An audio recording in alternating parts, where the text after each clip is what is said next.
reached out, they asked us to kind of do an all about Frisco ISD type deal, so that's what this is.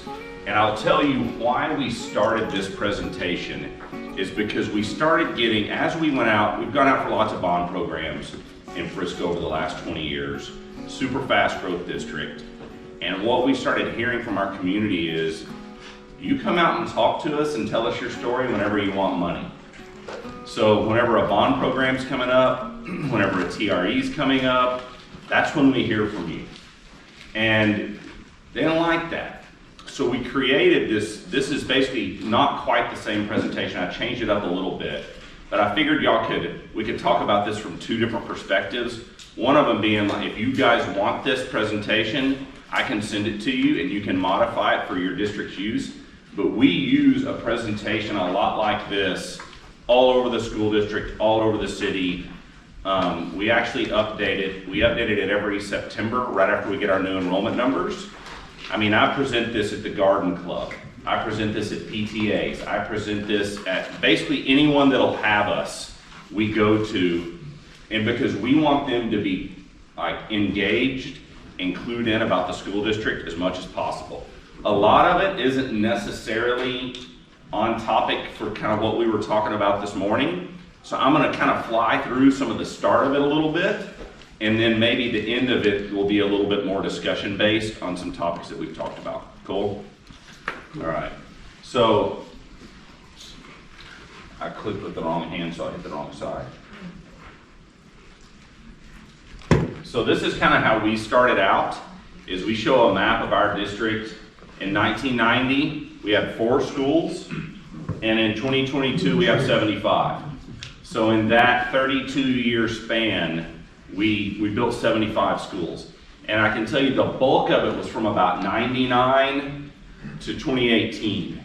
In that 20-year span, we built a little over 4 schools a year during that span, because we were growing about 3,000 students a year. So that's always a big part of our story. We're right almost in the next 2 weeks, probably we'll hit 67,000 students. It's always important for us to tell our story to our community. We're the largest employer around. A lot of you probably are in your counties, in your areas. You're the largest employer around. So we want people to know that. There's a lot that goes with us. Our operating budget, it looks huge, right? It's almost $700 million. About 85% of that is salaries. So most of that is going to be our teacher salaries and the things that it takes to run the school district. Just some basic demographic stuff for a large district. We have a very low economically disadvantaged, but we are very diverse. I think one of the most shocking numbers on here to me still is we serve 83 different languages. Right? I told somebody I wanted to see a list of what all of them were because I didn't really believe them, but it feels like a lot. About 10% is bilingual, about 15% is GT, and then pretty standard with the state, 10 or 12% is special education. Our Asian population in Frisco is our highest population. We're about 37% Asian, about 32% white, and then you can kind of see the others on there, and we already hit the economically disadvantaged part. Our growth, it's really important for us as we're looking at bond programs, schools to build, where we're going next. So in the Metroplex now, we're the 3rd largest school district. There's Dallas, there's Fort Worth, and then there's Frisco. That hasn't been the case for very long. Your Garlands and your Lewisvilles and your Richardsons and your Irvings and your Arlingtons were always above us. Really, there's no magic to it. We had a lot of empty land at a time when the toll road went right through us, and so we were a natural place to start growing to. We look a lot at kind of those circles around the Metroplex, like we look at Plano and we look at Richardson and we look at Garland to learn kind of what's coming next for our district, right? Just 5 years ago, we were growing 3,500 students a year. And you can see now, this year is about 900. And then the projections are getting smaller and smaller and smaller as we build out. And what we're really interested in right now, like a lot of you are, is how are our homes going to regenerate? When our family right now that has a 10th grader and a 6th grader when those kids are in college, are they going to move? Do they like living next to their church that they go to and the doctors that they go to and their grocery store? Or are they going to go to a retirement community somewhere and somebody else is going to come up in that house with 2 little kiddos, right? So we're looking at a lot of the districts around us to try to figure that out. Just our tax rate, nobody's is that different anymore after House Bill 3. The INS rate kind of varies more from district to district. Our INS rate used to be 42 cents. We've been lucky with commercial development and with increased values over the last 5 years where we could lower that INS rate. Just our bond program, this year we opened 2 new schools. We opened a new high school, number 12, and we opened a new elementary school, and then we'll be opening this next school year another elementary school and a 5-6 school. This is our latest high school that we opened. One thing that we got caught up in is as we were opening schools and building schools, we got real big into this word equity. And we said, we don't want our new schools to be cooler than the old schools. So you would think that Frisco had these really awesome designed, super cool schools. I started looking around at other districts who were replacing schools and building new schools, and they were way cooler than our schools. And so about 3 years ago, we were like, wait a second, we can't keep building a 2005 floor plan because of equity's sake, right? So we changed our narrative a lot. Like this Manette Elementary School that we just opened this year, it looks really different than our other, it's very open. Flexibility is our key word on these schools. It's not necessarily this or it's not necessarily that, but it's how can we have a school that's super flexible? And furniture has a lot has changed with school furniture in the last 5 or 6 years.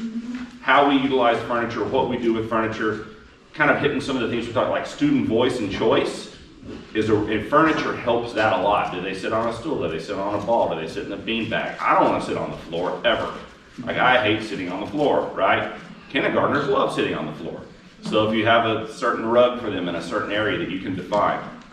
So we had to really, with our community, go back and talk a lot more about what a new school should look like, and it doesn't necessarily have to be the same floor plan that we used over and over and over and over again.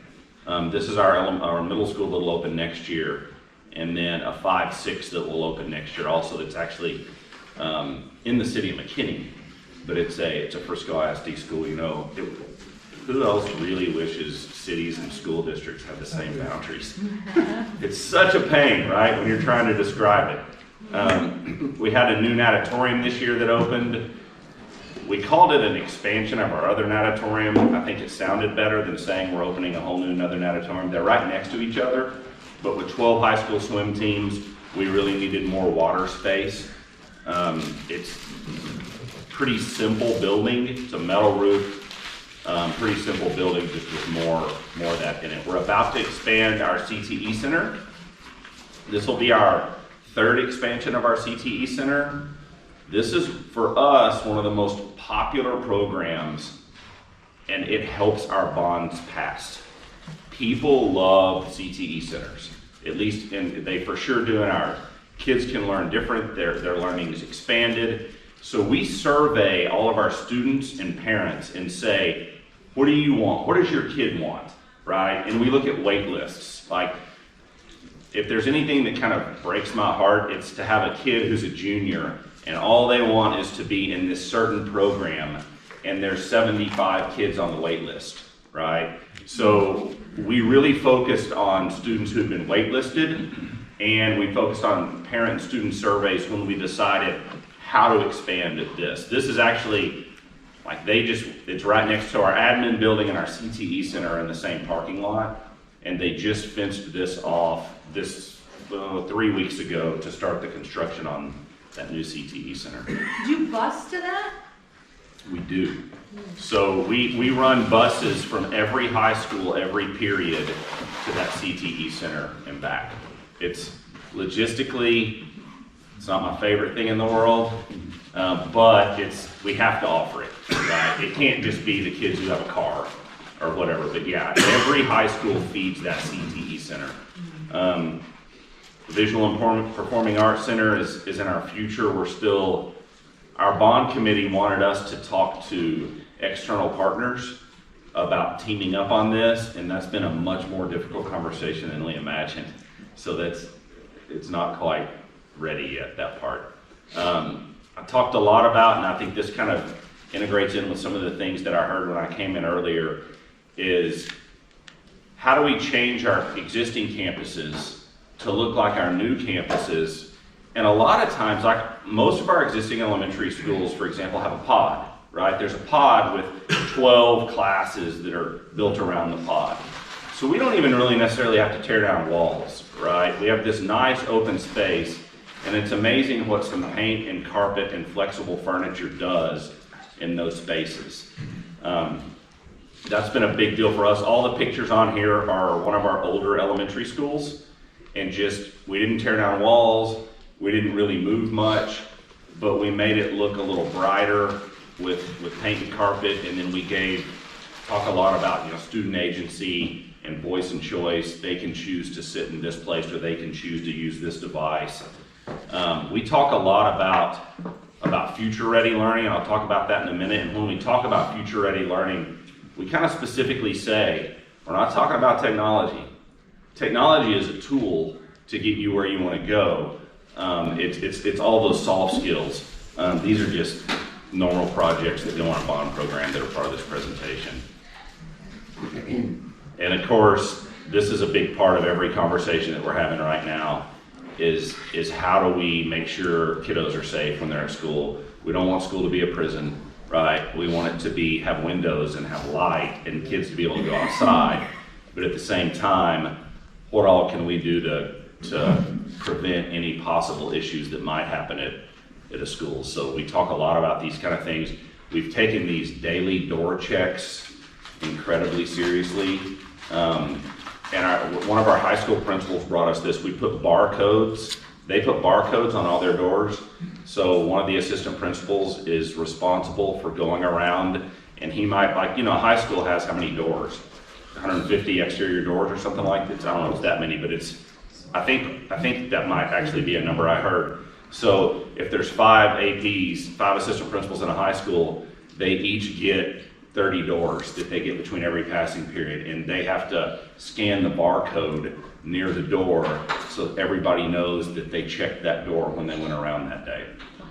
It's one of those things that it hasn't been as bad as it sounds. Like, everybody understands how important it is. In you guys, I'm sure there are people in here who know way more about this than I do. But as we look at kind of the profile of people who went in and did damage shooting in a school, we haven't seen one that shot their way into the school, right? They found some easy way to get into a school, whether they're a student there and they walked in the front door, right? Or they checked doors or whatever. Most of them have found an easy way to do that. So that's been a big topic. And then I kind of hit on future-ready learning. And for us, when we talk about future-ready learning, really, it means what's next for us. That's kind of what we boil it down to, is what's next for this student. And this isn't always popular to say, it might not be college, right? There are certifications and there are programs where students can go out and make a really nice living. Yes. I know one of the students when I was assistant principal, he's super sharp. He was top 10% kid, and he loves cars.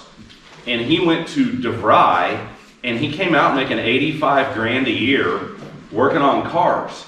And now, this has been like 5 years ago, he's a 6-figure guy now. And he's not greasy, right? He's working on a computer. So we talk a lot about that. So these are our 5 models within our learning organization, is whole child, differentiated instruction. We had a long talk, do we put the word guaranteed viable curriculum in there? Because parents may not know, as we're presenting this to the community, some of the folks on our team wanted to, I don't know, I'm going to say dumb that word down, I don't mean that in a bad way, but to make it where anyone in the community would know what that meant. But the purists in the room were like, you have to say guaranteed viable curriculum. So out of all the things on here, that was the one that that took the most energy to make sure that we left those words in there. Then learner center environment, and that's kind of what I talked about before, is an environment where a learner feels comfortable and feels like they have that, like I said earlier, that voice and choice. And then strategic collaborative leadership, and we talked about this a lot at this table, is kind of how do you, when you're in, and I looked at the school district represented here, and I know we have all different sizes, right? When you're in a large organization with thousands of people and lots of buildings, and like if you're like, so for me, I'm the deputy superintendent, so there's about 8 of us on the cabinet, and we sit there and we make these decisions, right?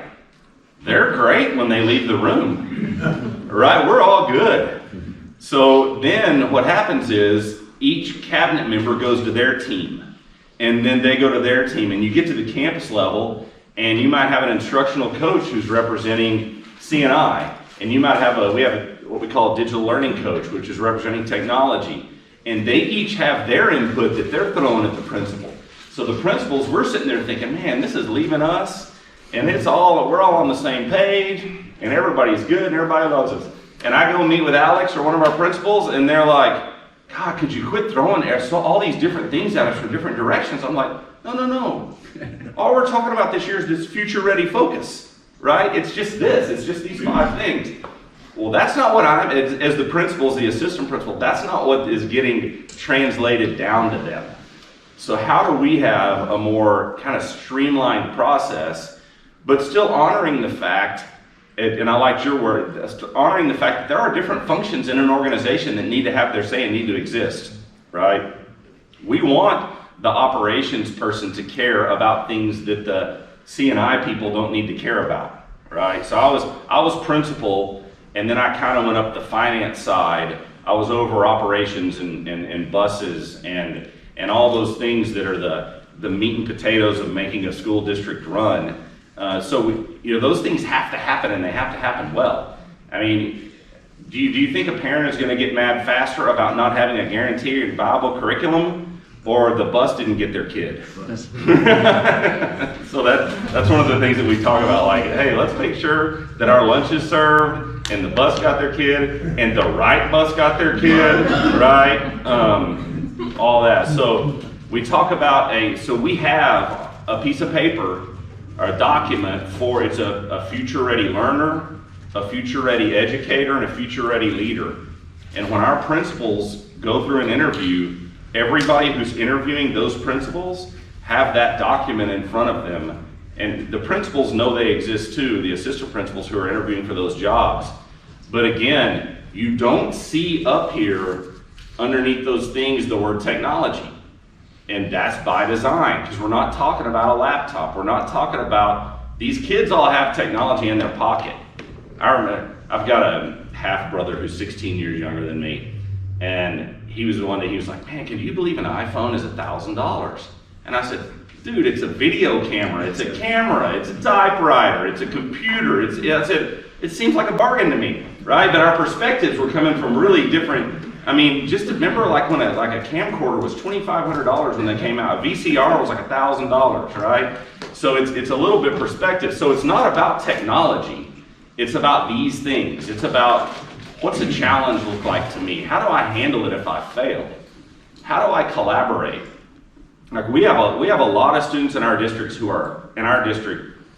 do really well on the ACT and the SAT test. We went through this process. We have this program called ISM. It's a mentoringship program. The kids can take the class. They know they want to be a heart surgeon. They can go shadow a heart surgeon, right? My fear is that our kids in this generation, they're smart, they're resourceful. Sometimes I worry about their communication skills. And when we're talking about the profile of a future-ready leader, we've got to talk a lot about communication, because I don't believe that a kiddo, and I've got a daughter who's a junior, who is on their phone Snapchatting all day long. That's cool, But I don't know that that's setting them up to be, I don't know, when we talk about the profile of a future-ready learner, I don't think that's it. The idea of like presenting and talking in front of people and having an intelligent conversation. So I don't know how many, so I've got 2 daughters, they're 20 and they're almost 17. And when I call them, they don't say hello when they pick up the phone. At first, it made me mad. Like, they just picked up the phone. And I said, are you gonna, and so finally one of them, I said, are you gonna say hello? And she goes, you called me. I was like, oh, I think I understand what you're saying, right?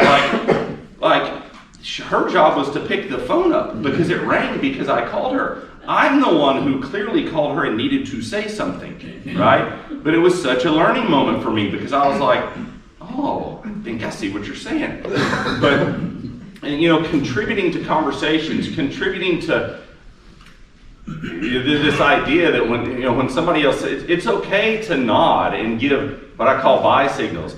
When somebody's presenting, it's okay to smile and nod and kind of laugh sometimes. You don't just sit there like you're behind your computer screen, right? People like it when there's two-way communication, even when there's a presentation going on.